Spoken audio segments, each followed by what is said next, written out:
Il y avait une fois un homme et une femme qui depuis longtemps désiraient en vain un enfant. Finalement, la femme crut pouvoir espérer que le bon Dieu comblerait ses vœux. Il y avait dans leur chaumière une petite fenêtre par laquelle on voyait un beau jardin rempli des fleurs les plus belles. Mais le jardin était entouré d'un grand mur et personne n'osait y entrer parce qu'il appartenait à une fée très puissante, que tout le monde craignait. Un jour, la femme, debout à la fenêtre, regardait le beau jardin, et elle aperçut une plate-bande qui était plantée de cette mâche que l'on appelle doucette. Et cette mâche était si fraîche, si verte et si appétissante qu'elle eut un grand désir d'en manger. Et à partir de ce jour, ce désir grandit de plus en plus, et comme elle savait qu'elle ne pourrait pas en obtenir, elle tomba malade, toute pâle et toute misérable. Son mari s'effraya et lui demanda « Qu'est-ce qui t'arrive donc, ma chère femme ?» Si je ne peux pas manger une salade des marches qui sont derrière notre maison, je crois que je vais mourir. Son mari, qui l'aimait beaucoup, se dit « Je ne vais tout de même pas laisser ma femme mourir. Je vais aller lui chercher des mâches coûte que coûte. » Au crépuscule, il franchit le mur du jardin de la fée, arracha en toute hâte une poignée de mâches et l'apporta à sa femme. Elle s'en fit aussitôt une belle salade qu'elle mangea avec avidité. Et elle la trouva si bonne, que les jours qui suivirent, son envie devint encore 3 fois plus forte. Pour la calmer, son mari dut encore une fois entrer dans le jardin. De nouveau, au crépuscule, il franchit le mur, mais comme il venait de l'escalader, il fut saisi d'une énorme frayeur en voyant la fée se dresser devant lui en roulant des yeux terribles. Comment oses-tu? Comment oses-tu pénétrer dans mon jardin et emporter mes mâches comme un voleur? Cela mérite une bonne punition. Oh, soyez clémente envers moi. C'est la nécessité qui m'a poussé à le faire. Ma femme a aperçu le carré de mâche par la fenêtre. Elle a eu tellement envie d'en manger qu'elle serait morte si je ne lui en avais pas donné. Alors la fée s'adoucit un peu et lui dit Oui, si tu me dis la vérité, je te permets d'en emporter autant que tu voudras, mais à une condition. Il faudra me donner l'enfant que ta femme doit mettre au monde. Tout ira bien pour lui et je m'en occuperai comme une mère. Oh oui, madame, je vous le jure, madame. L'homme, dans sa crainte, promit tout ce qu'elle voulut. Et, lorsque la femme eut son enfant, la fée apparut aussitôt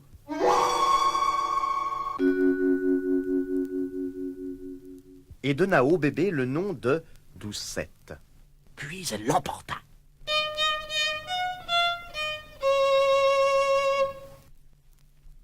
Doucette était la plus belle petite fille du monde.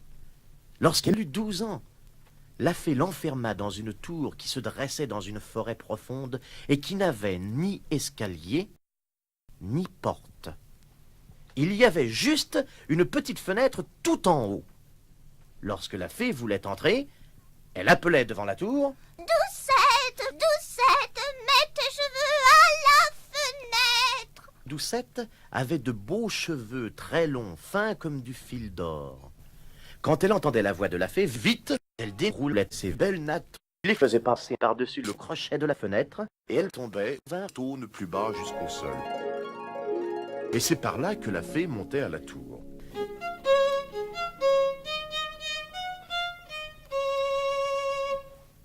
Au bout de quelques années, le fils du roi vint à passer dans la forêt et arriva devant la tour.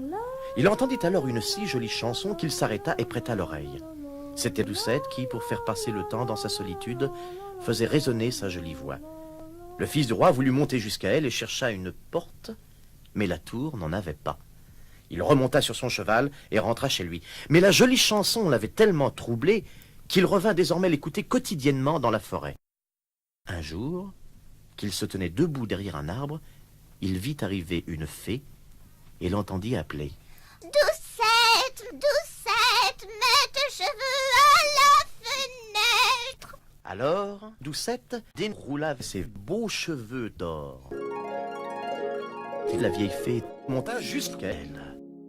Le fils du roi pensa Si c'est là l'échelle par laquelle on monte jusqu'en haut, un jour je tenterai ma chance. Et le lendemain, comme la nuit commençait à tomber, il s'approcha de la tour et cria « Doucette, Doucette, mets tes cheveux à la fenêtre !»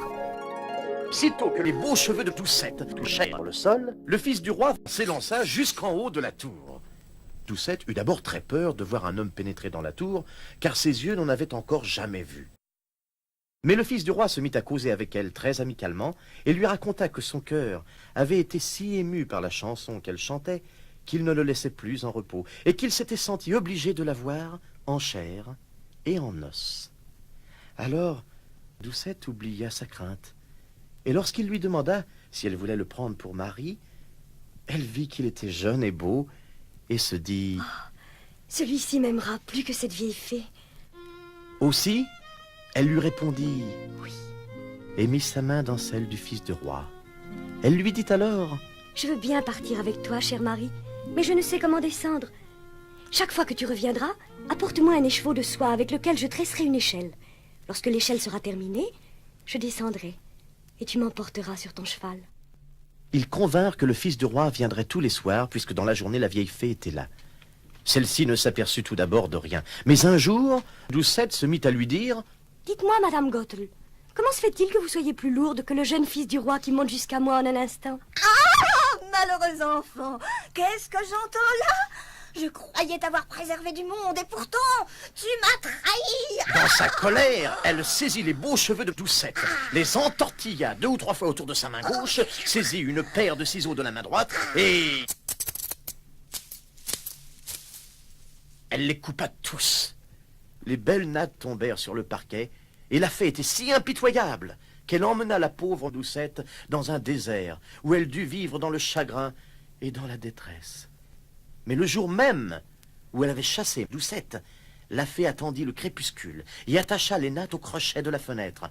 Lorsque le fils du roi arriva et appela « Doucette, Doucette, mets tes cheveux à la fenêtre !» alors la vieille fée déroula les cheveux de Doucette. Le fils du roi monta, mais arrivé en haut de la tour, il ne trouva pas sa chère Doucette, mais la fée, qui le regardait d'un œil féroce et empoisonné. Tu viens chercher ta femme chérie. Mais le bel oiseau a quitté son nid et ne chantera plus. Le chat l'a emporté et maintenant il va t'arracher les yeux. Doucette est perdue pour toi, tu ne la retrouveras jamais. Et perdu de douleur, le fils du roi, dans son désespoir, se précipita par la fenêtre. Il ne se tua pas, mais les épines des buissons dans lesquels il tomba lui crevèrent les yeux. Alors, aveugle, il se mit à errer dans la forêt. Il ne mangeait que des racines et des fruits sauvages, et ne cessait de se lamenter et de pleurer la perte de sa femme bien-aimée. Il vécut ainsi misérablement quelques années, et il arriva enfin dans le désert où Doucette vivait une existence douloureuse avec les 2 jumeaux qu'elle avait eus de leur union, un garçon et une fille. Il entendit une voix et il lui sembla la reconnaître. Il se dirigea vers elle, et lorsqu'il parvint tout près, Doucette l'aperçut, se jeta à son cou et se mit à pleurer. Et 2 de ses larmes tombèrent sur les paupières du fils du roi, qui retrouva soudain la vue. Ses yeux redevinrent aussi clairs qu'auparavant. Il emmena Doucette dans son royaume, où on l'accueillit avec une grande joie, et ils vécurent longtemps dans le bonheur et dans l'allégresse.